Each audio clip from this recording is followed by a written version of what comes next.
जय श्री कृष्णा। जय श्री महाकाल। आप सभी का दिन शुभ हो और भगवान श्री कृष्ण जी की कृपा आप सभी पर सदैव बनी रहेगी। मार्गशीर्ष मास के पहले अध्याय में आपने सुना था कि श्री राधा जी गोलोक से भूतल पर किस प्रकार आए। आज आप सुनेंगे मार्गशीर्ष मास की कथा का अध्याय 2, जिसमें श्री महादेव जी पार्वती जी से कहते हैं कि एक समय की बात है, श्री कृष्ण विरजा नाम वाली सखी के यहाँ पास थे। इससे श्री राधा जी को क्षोभ हुआ, इस कारण विरजा वहाँ नदी रूप होकर प्रवाहित हो गई। विरजा की सखियां भी छोटी छोटी नदियां बन गई। पृथ्वी की बहुत सी नदियां और सातों समुद्र विरजा से ही उत्पन्न है। राधा ने प्रणय कोप से श्री कृष्ण के पास जाकर उनसे कुछ कठोर शब्द कहे। सुदामा ने इसका विरोध किया। इस पर लीलामयी श्री राधा ने उसे असुर होने का शाप दे दिया। सुदामा ने भी लीला क्रम से ही श्री राधा को मानवीय रूप में प्रकट होने का श्राप दे दिया। सुदामा माता राधा तथा पिता श्री हरि को प्रणाम करके जब जाने को उद्यत हुए, तब श्री राधा पुत्र विरह से कातर होकर आंसू बहाने लगी। श्री कृष्ण ने उन्हें समझाकर शांत किया और शीघ्र उसके लौट आने का विश्वास दिलाया। सुदामा ही तुलसी का स्वामी शंखचूड़ नामक असुर हुआ था, जो मेरे शूल से विदीर्ण एवं श्राप मुक्त होकर पुनः गोलोक चला गया। सती राधा इसी वराह कल्प में गोकुल में अवतीर्ण हुई थी। वे ब्रज में वृषभानु वैश्य की कन्या हुई। वे देवी अजन्मा थी, माता के पेट से नहीं पैदा हुई थी। उनकी माता कलावती ने अपने गर्भ में वायु को धारण कर रखा था। उसने योग माया की प्रेरणा से वायु को ही जन्म दिया, परंतु वहां स्वेच्छा से श्री राधा प्रकट हो गई। 12 वर्ष बीतने पर उन्हें नूतन यौवन में प्रवेश करती देखकर माता पिता ने रायन वैश्य के साथ उसका संबंध निश्चित कर दिया। उस समय श्री राधा घर में अपनी छाया को स्थापित करके स्वयं अंतर्ध्यान हो गई। उस छाया के साथ ही उक्त रायन का विवाह हुआ। जगतपति श्री कृष्ण कंस के भय से रक्षा के बहाने शैशव अवस्था में ही गोकुल पहुंच दिए गए थे। वहां श्री कृष्ण की माता यशोदा थी। उनका सहोदर भाई रायन था। गोलोक में तो वह श्री कृष्ण का अंश भूत गोप था, पर इस अवतार की समय भूतल पर वह श्री कृष्ण का मामा लगता था। जगत रिश्ता विधाता ने पुण्यमय वृंदावन में श्री कृष्ण के साथ साक्षात श्री राधा का विधिपूर्वक विवाह कर में संपन्न कराया था। गोपगण स्वप्न में भी श्री राधा के चरणारविंद का दर्शन नहीं कर पाते थे। साक्षात राधा श्री कृष्ण के वक्ष स्थल में वास करती थी और छाया राधा रायन के घर में। ब्रह्मा जी ने पूर्व काल में श्री राधा के चरणारविंद का दर्शन पाने के लिए पुष्कर में 7000 वर्षों तक तपस्या की थी। उसी तपस्या के फलस्वरूप इस समय उन्हें श्री राधा चरणों का दर्शन प्राप्त हुआ था। गोकुलनाथ श्री कृष्ण कुछ काल तक वे वृंदावन में श्री राधा के साथ आमोद प्रमोद करते रहे। फिर सुदामा के श्राप से उनका श्री राधा के साथ वियोग हो गया। इसी बीच में श्री कृष्ण ने पृथ्वी का भार उतारा। 100 वर्ष पूर्ण हो जाने पर तीर्थ यात्रा के प्रसंग से श्री राधा ने श्री कृष्ण का और कृष्ण ने राधा का दर्शन प्राप्त किया। फिर तत्वज्ञ श्री कृष्ण श्री राधा के साथ गोलोक धाम पधारे। कलावती और यशोदा भी श्री राधा के साथ ही गोलोक चली गई। प्रजापति द्रोण नंद हुए, उनकी पत्नी धरा यशोदा हुई। उन दोनों ने पहले की हुई तपस्या के प्रभाव से परमात्मा भगवान श्री कृष्ण को पुत्र रूप में प्राप्त किया था। महर्षि कश्यप वसुदेव हुई थी। उनकी पत्नी सती साध्वी अदिति अंशतः देवकी के रूप में उत्तीर्ण हुई थी। प्रतीक कल्पों में जब भगवान अवतार लेते हैं, देव माता अदिति तथा देव पिता कश्यप उनके माता पिता का स्थान ग्रहण करते हैं। श्री राधा की माता कलावती पितरों की मानसिक कन्या थी। गोलोक से वासु धाम गोपी वृषभानु होकर इस भूतल पर आए थे। दुर्गे, इस प्रकार मैंने श्री राधा का उत्तम उपाख्यान सुनाया। ये संपत्ति गति प्रदान करने वाला, पाप हार ही तथा पुत्र और पौत्रों की वृद्धि करने वाला है। श्री कृष्ण 2 रूपों में प्रकट है, द्विभुज और चतुर्भुज। चतुर्भुज रूप से वे वैकुंठ धाम में निवास करते हैं और स्वयं द्विभुज श्री कृष्ण गोलोक धाम में चतुर्भुज की पत्नी महालक्ष्मी, सरस्वती, गंगा और तुलसी हैं। ये चारों देवियां चतुर्भुज नारायण देव की प्रिया हैं। श्री कृष्ण की पत्नी श्री राधा हैं, जो उनकी अर्धांग से प्रकट हुई हैं। वे तेज अवस्था, रूप तथा गुण सभी दृष्टियों से उनके अनुरूप हैं। विद्वान पुरुष को पहले राधा नाम का उच्चारण करके पश्चात कृष्ण नाम का उच्चारण करना चाहिए। इस क्रम से उलटफेर करने पर वह पाप का भागी होता है, इसमें संशय नहीं है। कार्तिक की पूर्णिमा को गोलोक के रास मंडल में श्री कृष्ण ने श्री राधा का पूजन किया और तत्व संबंधी महोत्सव रचाया। उत्तम रत्नों की गुटिका में राधा कवच रखकर गोकुल सहित श्री हरि ने उसे अपने कंठ और दाहिनी बाह में धारण किया। भक्ति भाव से उनका ध्यान करके स्तवन की या फिर मधुसूदन में राधा के चबाए हुए तांबूल को लेकर स्वयं खाया। राधा कृष्ण की पूजनीय हैं और भगवान श्री कृष्ण राधा के पूजनीय हैं। वे दोनों एक दूसरे के इष्ट देव हैं। उनमें भेदभाव करने वाला पुरुष नरक में पड़ता है। श्री कृष्ण के बाद धर्म में ब्रह्मा जी ने, मैंने, अनंत ने, वासुकी ने तथा सूर्य और चंद्रमा ने श्री राधा का पूजन किया। फिर देवराज इंद्र, रुद्र गण, मनु, मनुपुत्र, देवेंद्र गण, मुनीन्द्र गण तथा संपूर्ण विश्व के लोगों ने श्री राधा की पूजा की। ये सब द्वितीय आवरण की पूजक है। तृतीय आवरण में सातों द्वीपों के सम्राट यज्ञ ने तथा उनके पुत्र पौत्रों ने एवं मित्रों ने भारत वर्ष में प्रसन्नता पूर्वक श्री राधिका का पूजन किया। उन महाराज को देव वर्ष किसी ब्राह्मण श्राप दे दिया था, जिससे उनका हाथ रोगग्रस्त हो गया था। इस कारण वे मन ही मन बहुत दुखी रहते थे। उनकी राज्य लक्ष्मी छिन गई थी, परंतु श्री राधा के आशीर्वाद से उन्होंने अपना राज्य प्राप्त कर लिया। ब्रह्मा जी के दिए हुए स्तोत्र से परमेश्वरी श्री राधा की स्तुति करके ने उनके अभेद्य कवच को कंठ और बाह में धारण किया तथा पुष्कर तीर्थ में 100 वर्ष तक ध्यान पूर्वक उनकी पूजा की। अंत में भी महाराज रत्न में विमान पर सवार होकर गोलोक धाम में चले गए। पार्वती, यह सारा प्रसंग मैंने तुम्हें कह सुनाया, अब और क्या सुनना चाहती हो? तब पार्वती जी ने महादेव जी से पूछा, प्रभो, राजा सूर्ययज्ञ कौन थे? किस वंश में उनका जन्म हुआ था? उन्हें ब्राह्मण का श्राप कैसे प्राप्त हुआ था? और किस तरह श्री राधा जी को वे पा सके, जिनके चरणारविंदों की रज को पाने के लिए ब्रह्मा जी ने पूर्व काल में पुष्कर तीर्थ के भीतर 60,000 वर्षों तक तप किया तथा जिनका दर्शन पाना आपके लिए भी कठिन है। उन्हीं पुरातन महालक्ष्मी श्री राधा देवी का दर्शन राजा सूर्य यज्ञ ने कैसे किया? वे मनुष्यों के दृष्टि पथ में कैसी आई? तीनों लोकों के सृष्टा ब्रह्मा ने राजा सूर्य यज्ञ को श्री राधा का कवच किस प्रकार दिया? उनके ध्यान पूजन विधि तथा स्तोत्र का उपदेश कैसे किया? ये सब बताने की कृपा कीजिए। श्री महादेव जी बोले, देवी 14 मनुओं में जो सबसे प्रथम है, उन्हें स्वयंभू मनु कहते हैं। वे ब्रह्मा जी के पुत्र और तपस्वी कहे गए हैं। उन्होंने शत्रुपा से विवाह किया था। मनु और शत्रुपा के पुत्र उत्तानपाद हुए। उत्तानपाद के पुत्र केवल ध्रुव हैं। गिरि राजनंदिनी ध्रुव की कीर्ति तीनों लोकों में विख्यात है। ध्रुव के पुत्र उत्कल हुए, जो भगवान नारायण के अनन्य भक्त थे। उन्होंने पुष्कर तीर्थ में 1000 राजसूय यज्ञों का अनुष्ठान किया था। उस यज्ञ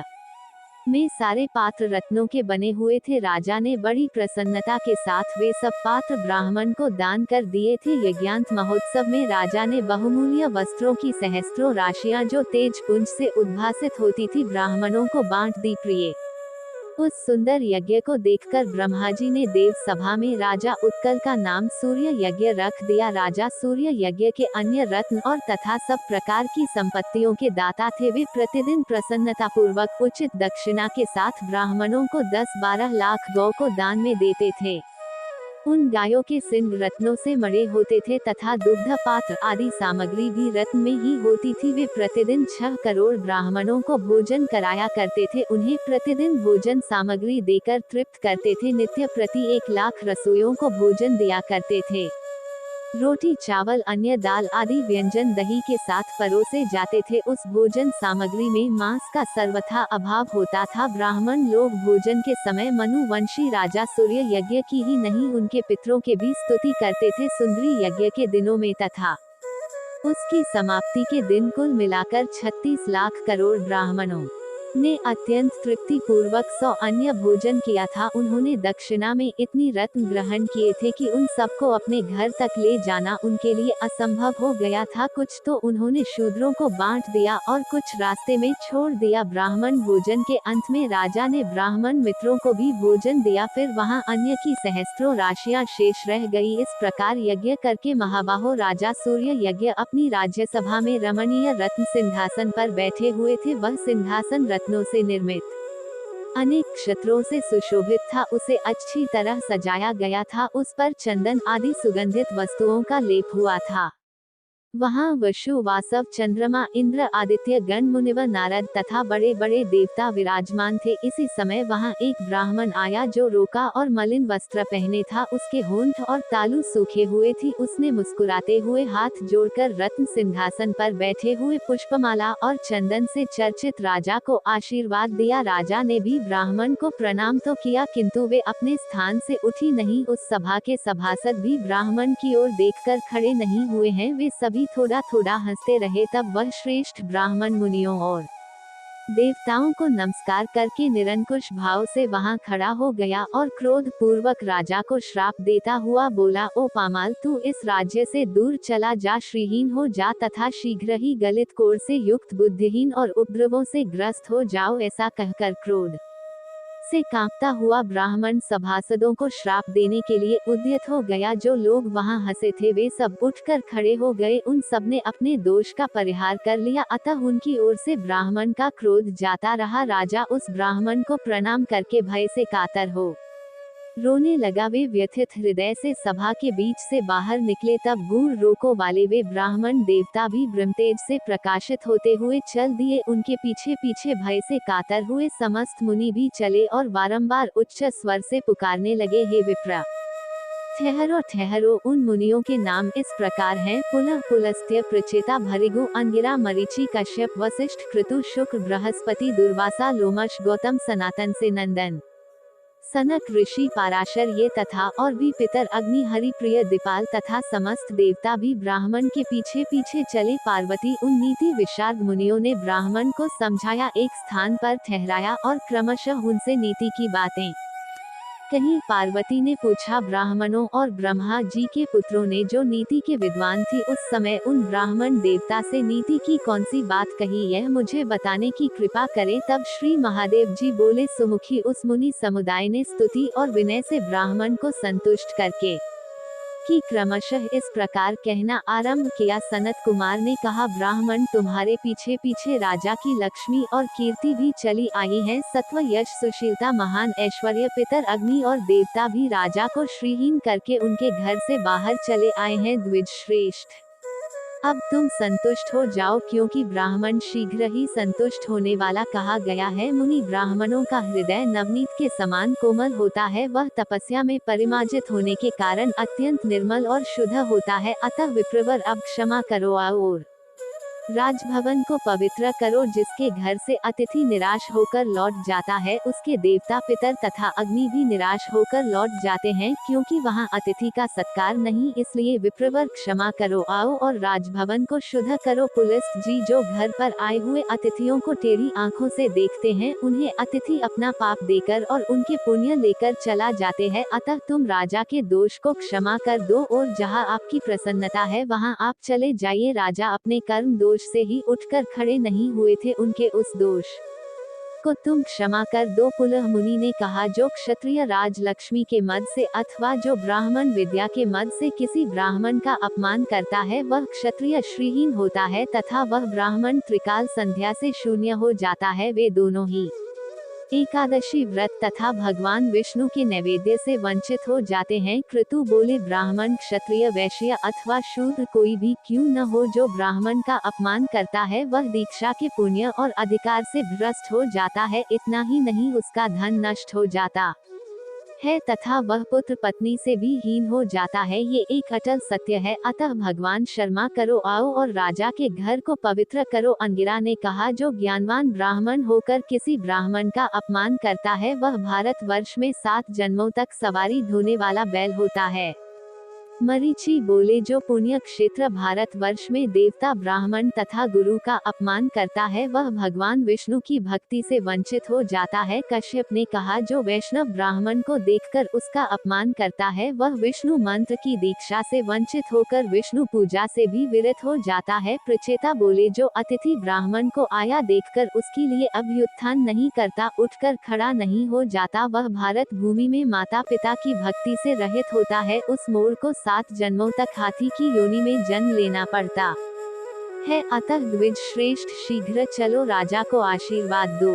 दुर्वासा ने कहा, जो गुरु ब्राह्मण अथवा देवता की प्रतिमा को देखकर शीघ्र ही उसके सामने मस्तक नहीं झुकाता वह पृथ्वी पर सुबर होता है, अतः ब्राह्मण हमारे सब अपराधों को क्षमा करो और चलकर अतिथि सत्कार ग्रहण करो। राजा ने पूछा, आप सब लोग श्रेष्ठ मुनि हैं, आपने किसी न किसी बहाने से धर्म का उपदेश किया है, अतः सब कुछ स्पष्ट बताकर मुझ मूर्ख को समझाइए। विप्रवारों, आप लोग पहले मुझे ये बताएं कि स्त्री हत्या, कृतघ्नता, गुरु पत्नी दमन तथा ब्रह्मा हत्या करने वालों को कौन सा दोष लगता है और उसका परिहार कैसे होता है। वशिष्ठ जी बोले, राजन, यदि स्वेच्छापूर्वक गोवध का पाप किया गया हो तो उसके प्रायश्चित के लिए मनुष्य 1 वर्ष तक तीर्थों में भ्रमण करता रहे। वह प्रतिदिन जौ की रोटी अथवा जौ की लपसी खाए और हाथ से ही जल पिए। वर्ष पूरा होने पर ब्राह्मणों को दक्षिणा सहित 100 अच्छी और दुधारू गायों का दान करें। प्रायश्चित से पाप क्षीण हो जाने पर भी मनुष्य अपने संपूर्ण पाप से मुक्त नहीं होता। जो पाप शेष रह जाता है उसी के फल से वह दुखी एवं चांडाल होता है। यदि साक्षात गोवध आदि न होकर उसके सम्मान बताया गया कोई पाप कर्म बन गया हो तो उसमें साक्षात की हुई हत्या से आधा फल भोगना पड़ता है। अनुकूल स्वरूप से प्रायश्चित से उस हत्या का पाप यद्यपि क्षीण हो जाता है तथापि उससे पूर्णतया छुटकारा नहीं मिलता। शुक्र ने कहा, स्त्री की हत्या करने पर निश्चय ही गोहत्या से 2 गुना पाप लगता है। स्त्री का हत्यारा हजारों वर्षों तक कालसूत्र नामक नरक में निवास करता है। फिर वह महापापी मानव 7 जन्मों तक सूअर और 7 जन्मों तक सर्प होता है। इसके बाद उसकी शुद्धि होती है। बृहस्पति बोले, स्त्री हत्या से 2 गुना पाप लगता है। ब्रह्म हत्या में ब्रह्मा हत्यारा 1 लाख वर्षों तक निश्चय ही महाभयंकर कुंभीपाक नरक में निवास करता है। फिर उस महापापी को 100 वर्षों तक विष्ठा का कीड़ा होना पड़ता है। इसके बाद 7 जन्मों तक सर्प को होकर वह उस पाप से शुद्ध होता है। गौतम ने कहा, राजेंद्र, कृतघ्न को ब्रह्म हत्या से 54 पाप लगता है। वेद में अवश्य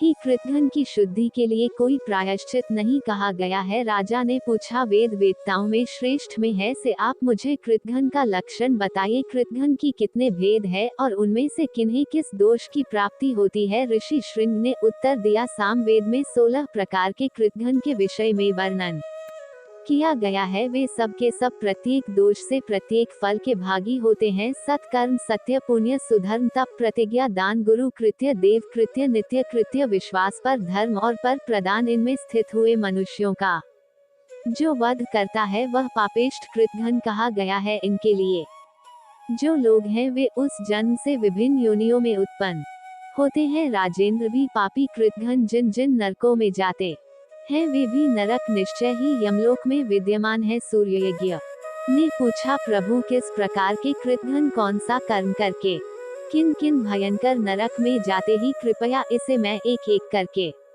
सुनना चाहता हूँ, आप बताने की कृपा करें। कात्यायन मुनि ने कहा, जो शपथ खाकर भी अपनी शपथ को मिटा देते हैं उसका पालन नहीं करता वह कृतघ्न अवश्य ही 4 युगों तक काल सूत्र में निवास करता है। फिर 7 जन्मों तक कौवा हुआ और उल्लू होकर पुनः 7 जन्मों तक महान रोगी शूद्र होता है। इसके बाद उसकी शुद्धि होती है। फिर सर्व श्री सनंदन, सनातन, पाराशर, जरत, कारो, भरद्वाज और विभांडक में विभिन्न कृतघ्न की भेद तथा उनको प्राप्त होने वाली दुर्गति का वर्णन किया। फिर से मार्कंडेय जी बोले, हे राजन, शूद्र स्त्री के साथ समागम करने पर ब्राह्मण को जो दोष प्राप्त होता है उसका वर्णन वेदों में किया गया है, उसे बताता हूँ, सावधान होकर सुनो। जो ब्राह्मण शूद्र स्त्री के साथ संबंध स्थापित करता है वह कृतघ्नों में प्रधान है। उसे 14 केंद्रों की स्थिति काल तक कृमिदृष्ट नामक नरक में निवास करना पड़ता है। वहाँ एक ब्राह्मण कीड़े के काटने से व्याकुल रहता है। यमराज के दूत उससे प्रतिदिन तपाई हुई लोहे की प्रतिमा का आलिंगन करवाते हैं।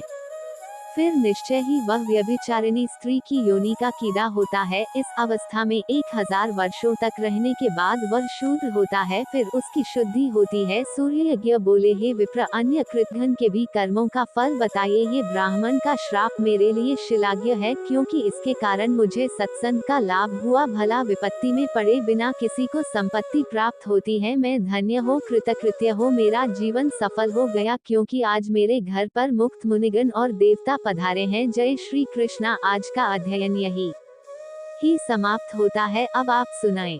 राधा चालीसा वैसे तो परम करुणामयी श्री राधा रानी का श्री नाम ही इस संसार के भाव से न केवल पार लगाने वाला है, बल्कि परम आनंद प्रदान कर नित्य लीला में प्रवेश भी देने वाला है।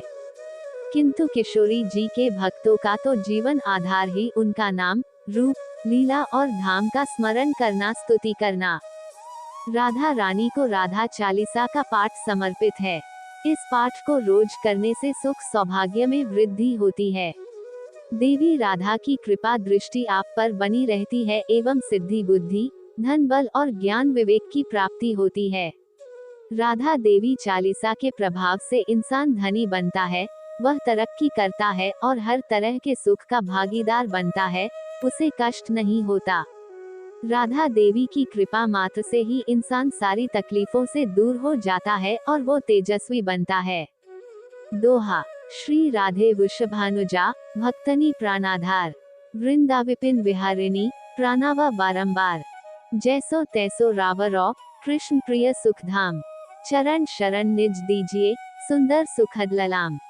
चौपाई। जय वृषभान कुंवारी श्री श्यामा, कीरति नंदिनी शोभा धामा, नित्य विहारिणी श्याम अधर, अमित बोध मंगल दातार, रास विहारिणी रस विस्तारिण, सहचरी सुभाग यूथ मन भावनी, नित्य किशोरी राधा गोरी, श्याम प्रन्नाधन अति जया भूरी, करुणा सागरी हिय उमंगिनी, ललितादिक सखियां की संगनी, दिनकर कन्या कुल विहारिणी, कृष्ण प्रण प्रिय हिय हुलस्वानी, नित्य श्याम तुम्हारो गुण गावें, श्री राधा राधा कही हर्षवाही, मुरली में नित नाम उचारें, तुम कारण लीला वपु धरें, प्रेमा स्वरूपिणी अति सुकुमारी, श्याम प्रिय वृषभानु दुलारी, नवल किशोरी अति छवि लगई धामा, द्युति लघु लाग कोटि रति कामा, गौरांगी शशि निंदक वदना, सुभाग चपल अनियारे नैना, जावक युतपद पंकज चरण, नूपुर ध्वनि प्रीतम मनहारना,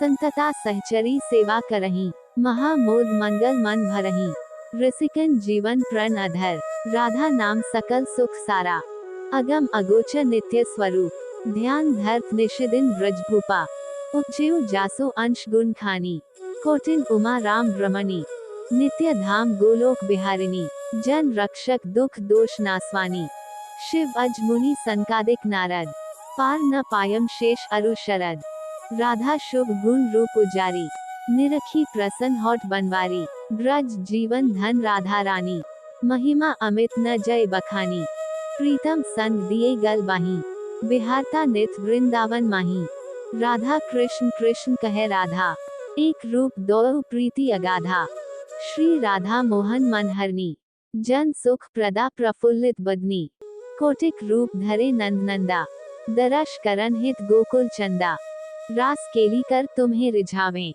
मान करो जब अति दुख पावें, प्रफुल्लित होठ दरश जब पावें, विविध भांति नित विनय सुनावें, वृंदरण्य विहारिणी श्यामा, नाम लेथ पूरण सब कामा, कोटिन यज्ञ तपस्या करुहु, विविध नेम व्रत हिय में धरहु, तहु न श्याम भक्त ही अहनावें, जब लगी राधा नाम न गावें, वृंदा विपिन स्वामिनी राधा, लीला वपु तब अमित अगाधा, स्वयं कृष्ण पावे नहीं पारा, और तुम्हें को जानन हारा, श्री राधा रस प्रीति अभेदा, सादर गान करत नित वेदा, राधा त्यागी कृष्ण को भाजे हैं, ते सपने हूँ जग जल्दी न तरे हैं, कीरति कुमारी हूँ वारी राधा, सुमिरत सकल मिठी भव बाधा, नाम अमंगल मूल नसावन, त्रिविध ताप हर हरि मन भवानी, राधा नाम ले जो कोई, सहज ही दामोदर वश हुई, राधा नाम परम सुखदाई, भजतहि कृपा करे यदुराय, यशुमति नंदन पीछे फिरे है, जो को राधा नाम सुमिरे है, रास विहारिणी श्यामा प्यारी, करुहु कृपा बरसाने वारी, वृंदावन है शरण तुम्हारी, जय जय जय वृषभानु दुलारी।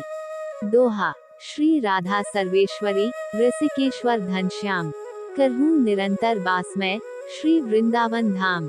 प्रेम से बोलिए भगवान श्री कृष्ण की जय, गौमाता की जय। इसके आगे का वृतांत आप अगले अध्याय में सुनेंगे। आपको आज की कथा पसंद आए तो वीडियो को लाइक करें, कहानी को शेयर करें, कमेंट में भगवान श्री राधे कृष्ण की जय लिखना न भूले।